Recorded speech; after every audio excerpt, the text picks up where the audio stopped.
नमस्कार, आदाब। मैं शहर यासिर, स्वागत है आपका सियासत टीवी के साउथ इंडिया एक्सप्रेस में। अब देखते हैं मुख्य समाचार।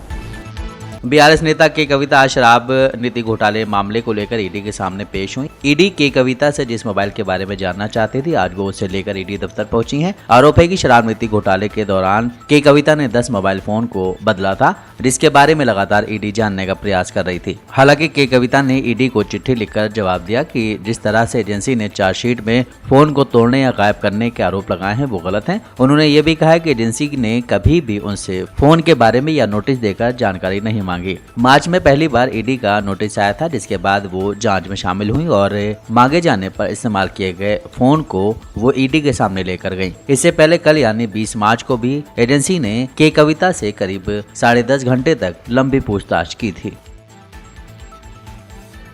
भारतीय जनता पार्टी के प्रदेश अध्यक्ष बंडी संजय कुमार ने तेलंगाना के मुख्यमंत्री और बीआरएस के सुप्रीमो के चंद्रशेखर राव के अपनी पार्टी कैडर को लिखे पत्र को पार्टी कार्यकर्ताओं का भावनात्मक ब्लैकमेल कहा। बंडी संजय ने कहा कि तेलंगाना के लोगों को ये पता चल गया है कि केटीआर परिवार के सदस्य कालवेश्वरम घोटाले, इंटरमीडिएट के छात्रों की मौत, IT घोटाला, धरनी घोटाला और रियल एस्टेट माफिया जैसे कई घोटालों के पीछे है। केसीआर द्वारा बीआरएस पार्टी के कार्यकर्ताओं को समर्थन के लिए बुलाए जाने के बाद उन्होंने एक पत्र का अपना संस्करण जारी किया, इस डर से कि जल्द ही इन सभी घोटालों का खुलासा होने वाला है। केसीआर ने अपनी ही पार्टी के कार्यकर्ताओं को अपने परिवार के खिलाफ होने से भावनात्मक रूप से ब्लैकमेल करते हुए पत्र लिखा। ये विपक्ष को भड़काने की साजिश है। कांग्रेस नेता भट्टी विक्रमार्क ने कहा है कि मुख्यमंत्री के चंद्रशेखर राव ने आदिवासियों और आदिवासियों के जीवन को दयनीय बना दिया और राज्य में अपने जबरदस्त विकास के दावों को दोहराने के लिए सीएम को चुनौती दी। आसिफाबाद और आदिलाबाद में हाथ से हाथ जोड़े यात्रा के 5वें दिन भट्टी ने कहा कि मंत्री केटी रामाराव का दावा है कि राज्य में प्रत्येक व्यक्ति आय 3.17 लाख रुपए है। ये सिर्फ एक मजाक है। उन्होंने आरोप लगाया कि तेलंगाना के सबसे अमीर राज्य बनने और विकास हासिल करने का केसीआर का दावा दुष्प्रचार और झूठ के अलावा कुछ भी नहीं है।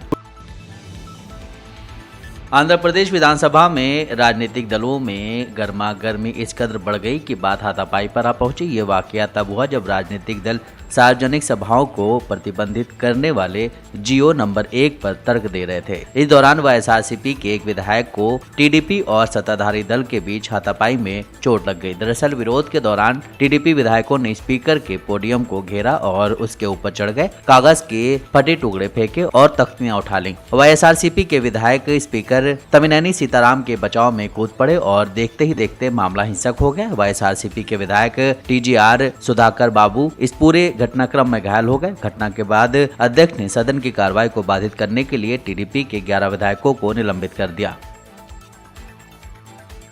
कांग्रेस को कर्नाटक विधानसभा चुनाव 2023 से काफी उम्मीदें हैं, जिसको लेकर पार्टी जोर शोर से तैयारियां कर रही है। चुनाव में कांग्रेस कोई कसर नहीं छोड़ना चाहती। इसी सिलसिले में कांग्रेस के पूर्व अध्यक्ष राहुल गांधी कर्नाटक पहुंचे और राज्य के लिए कई बड़ी घोषणाओं का ऐलान किया। कर्नाटक विधानसभा चुनाव को लेकर राहुल गांधी ने यहाँ रैली भी की। कांग्रेस सांसद राहुल गांधी ने कर्नाटक के लिए जो सबसे बड़ा ऐलान किया है वो ग्रेजुएट बेरोजगारों को 2 साल तक हर महीने 3,000 रुपए देना शामिल है। उन्होंने बेलगावी में कहा कि केंद्र सरकार बेरोजगारी कम करने के लिए कुछ नहीं कर रही है, इसलिए कांग्रेस पार्टी ग्रेजुएट बेरोजगारों को 2 साल तक हर महीने 3,000 रुपए देगी और डिप्लोमा होल्डर्स को 2 साल तक हर महीने 1,500 रुपए दिए जाएंगे।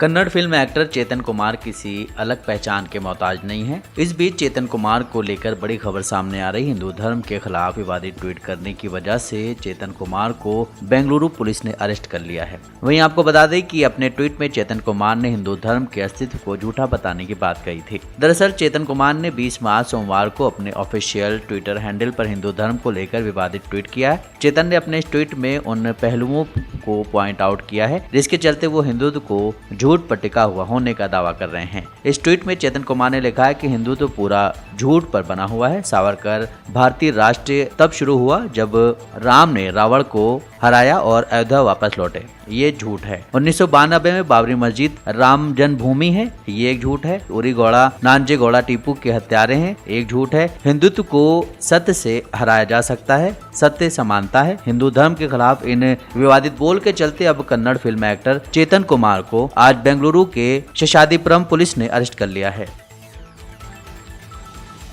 आम आदमी पार्टी ने कर्नाटक विधानसभा चुनाव के लिए अपने प्रत्याशियों की पहली लिस्ट जारी कर दी है। आपने पहली लिस्ट में 80 उम्मीदवारों को विधानसभा का टिकट दिया है। पार्टी ने कहा है कि वो कर्नाटक के सभी 224 विधानसभा क्षेत्रों में अपने उम्मीदवार उतारेगी। साथ ही आपको बता दें, कर्नाटक में इसी साल मई में विधानसभा चुनाव होने हैं। राज्य में 224 विधानसभा सीटें हैं। आम आदमी पार्टी की पहली सूची में सुप्रीम कोर्ट के वकील ब्रजेश कलप्पा को चिकपेट विधानसभा सीट से टिकट दिया गया है। वहीं बीबीएमपी के पूर्व अधिकारी के मथाई को शांतिनगर, बीटी नागन्ना को राजाजी नगर, मोहन दसरी को सीवी रमन नगर, शांतला दामले को लक्ष्मी लेआउट और अजय गौड़ा को पदनाभनगर से टिकट दिया गया है। प्रेस कॉन्फ्रेंस को संबोधित करते हुए पार्टी के राज्य प्रमुख पृथ्वी रेड्डी ने कहा है कि ये उम्मीदवार समाज के विभिन्न वर्गों का प्रतिनिधित्व करते हैं। हमारे उम्मीदवारों की सूची की औसत आयु केवल 46 साल है। हमारे उम्मीदवारों में से 50% से ज्यादा उम्मीदवार 45 साल से भी कम उम्र के हैं।